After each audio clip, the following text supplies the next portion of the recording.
About 15 billion years ago, there were no stars in the sky. There wasn't even a sky. All that existed was the primordial fireball. Primordial fireball. Primordial Then, fireball. Something happened. In a flash, everything suddenly expanded. This was how it all began. The first moment of existence. What we now call the Big Bang. Big Bang. Big Bang. Big Bang. Big Bang. At the beginning of the 20th century, scientists believed that the universe had always existed, that matter energy was infinite. It had always been around. The model is called the steady state model because the model of the universe that it's been around forever basically doesn't change. The universe is steady state. But what happened in the last 100 years is that model has been blown away because of the evidence. Observations now suggest, as you all know, that the universe began some 12 to 15 billion years ago. The first evidence that the universe had a beginning is the expanding universe. Researchers wanted to believe in a universe that always was and always will be, eternal. But galaxies flying away from each other meant that once, long ago, they were clumped together. It meant something started them moving. The universe had a beginning. Today, it's called the Big Bang Theory. This was first discovered in 1929 by Edwin Hubble, and it's the first evidence that the universe had a beginning. The second evidence the universe had a beginning is the cosmic background radiation. The discovery of the cosmic background radiation was a fatal blow to those who wanted to believe in an eternal universe. The Big Bang proponents had won. Now, the final evidence for the origin of the universe is the relative abundance of light elements. It's very clear now that the universe had an origin, and scientists have become to accept this. In fact, the equations of general relativity that Einstein developed had an origin of the universe. When Einstein developed his equations of general relativity, they showed that there should be an expansion of the universe and an origin, and Einstein didn't like that. He added something called a cosmological constant, which he later realized was not there. When we saw that the universe was expanding, that there really was an origin, he threw out the cosmological constant. He said that that was the biggest mistake of his scientific career, was introducing that, was introducing that, was introducing that, was introducing that, was introducing that. But when this Big Bang model was first proposed in the early part of the 20th century, it was received with great skepticism by the scientific community. Because the scientific community knew that the Big Bang opened up the possibility of having a beginning and a creator and someone who began it.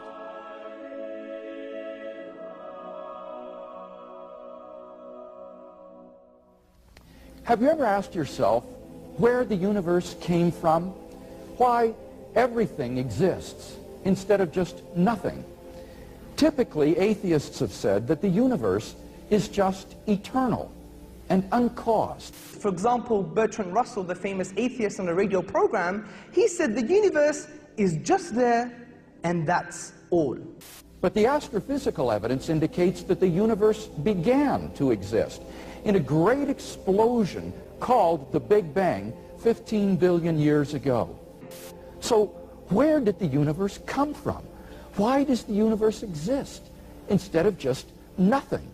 There must have been a cause which brought the universe into being. We can summarize our argument thus far as follows. Premise 1. Whatever begins to exist has a cause. 2. The universe began to exist. 3. Therefore, the universe has a cause. It doesn't mean it's God, doesn't mean it's Jesus, doesn't mean it's Allah, it doesn't mean anything. It just means there's a cause for the universe. So we ask another question, what is the nature of this cause? And the nature of this cause, upon conceptual analysis, which means critical thinking about this cause, we come to some startling conclusions.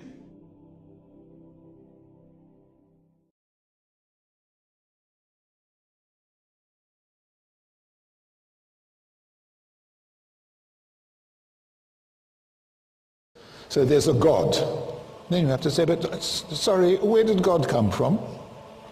It's not a question I hear often answered. In order to recognize that an explanation is the best, you don't have to have an explanation of the explanation.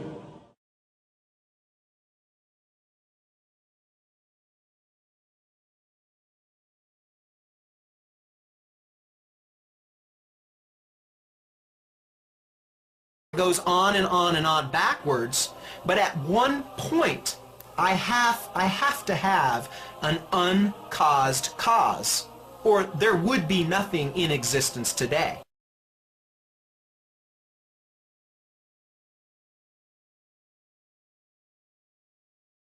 Destroyed. Yeah. What's funny about this objection is that this is not an objection to the existence of God. This would be an objection to the Big Bang theory of the origin of the universe. It would show that the Big Bang theory of the origin of the universe is false, because according to that theory, all matter and energy, even space and time themselves, came into being at the moment of the Big Bang and are therefore not eternal. They haven't always been there in the past.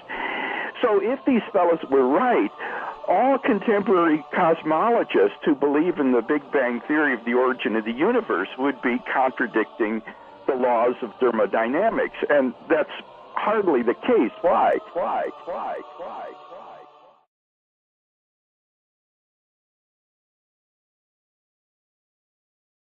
These are numbers like the mass, the weight of an electron, the weight of a quark, the strength of gravity, the strength of the electromagnetic field.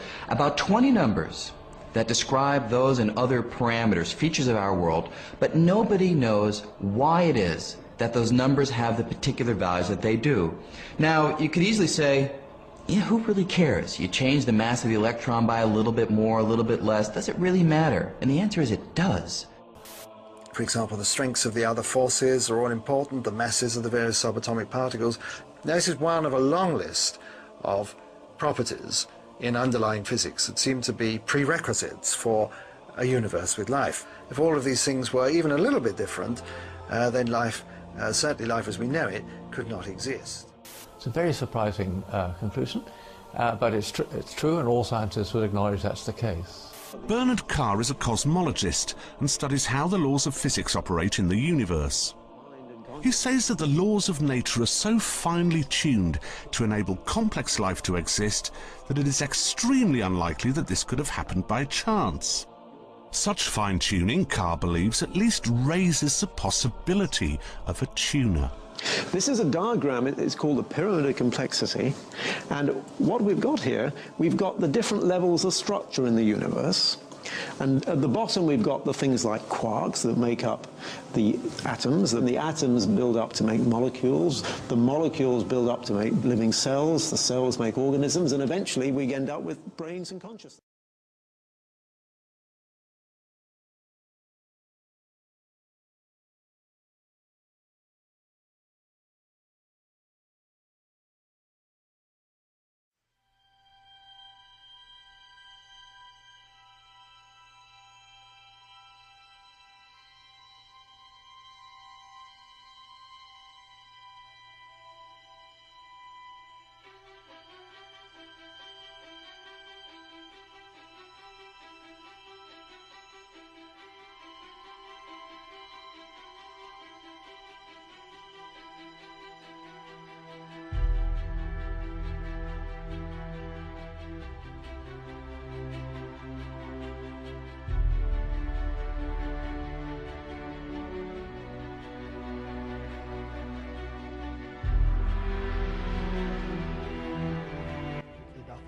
So the analogy would be that the universe can, by a creative mind, be created out of absolutely nothing. That's point number one.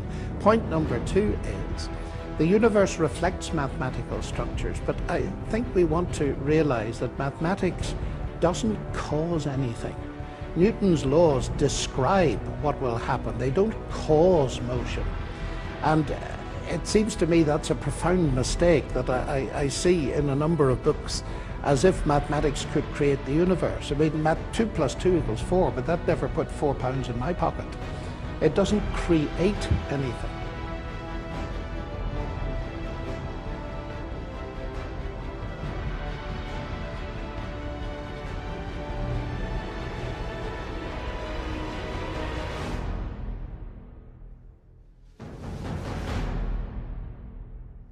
It could come about in the following way. It could be that at some earlier time, somewhere in the universe, a civilization evolved by probably some kind of Darwinian means, to a very, very high level of technology and designed a form of life that they seeded onto perhaps this planet. Now, that is a possibility and an intriguing possibility. And I suppose it's possible that you might find evidence for that if you look at the details of biochemistry and molecular biology. You might find a signature of some sort of designer.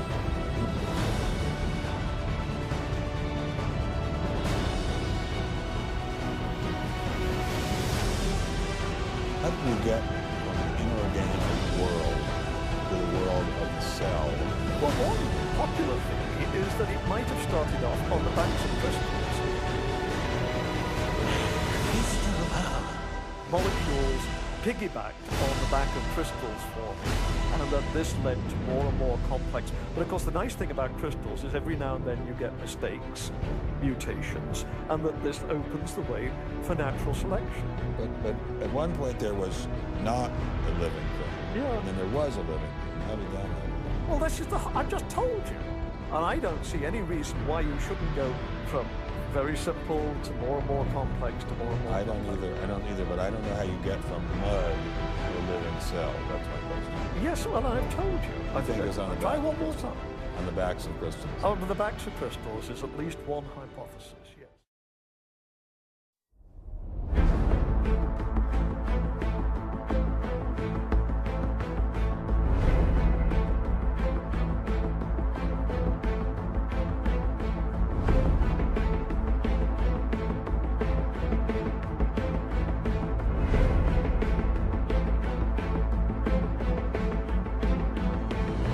Summit at New York University, Flew changed his position and now believes in God as the creator of the universe. By which the results are achieved, which look to me like the work of intelligence.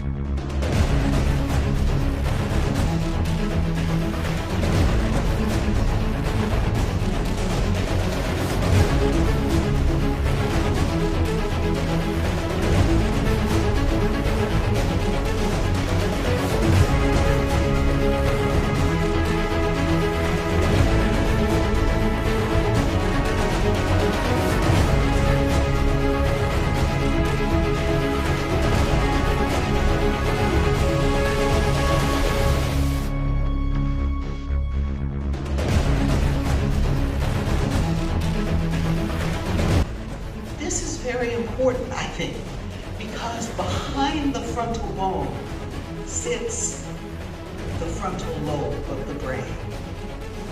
The frontal lobe of the brain is concerned with executive cognitive processes. This is the emotional control center. It's the home to our personality. The frontal lobes are involved in motor function, problem solving, spontaneity, memory, language, initiation, judgment, impulse control, social and sexual behavior. This is really important. So when Allah says that He will grab the disbelievers by their lying, sinful forelocks, and I said, what is He talking about? Lying, sinful forelocks.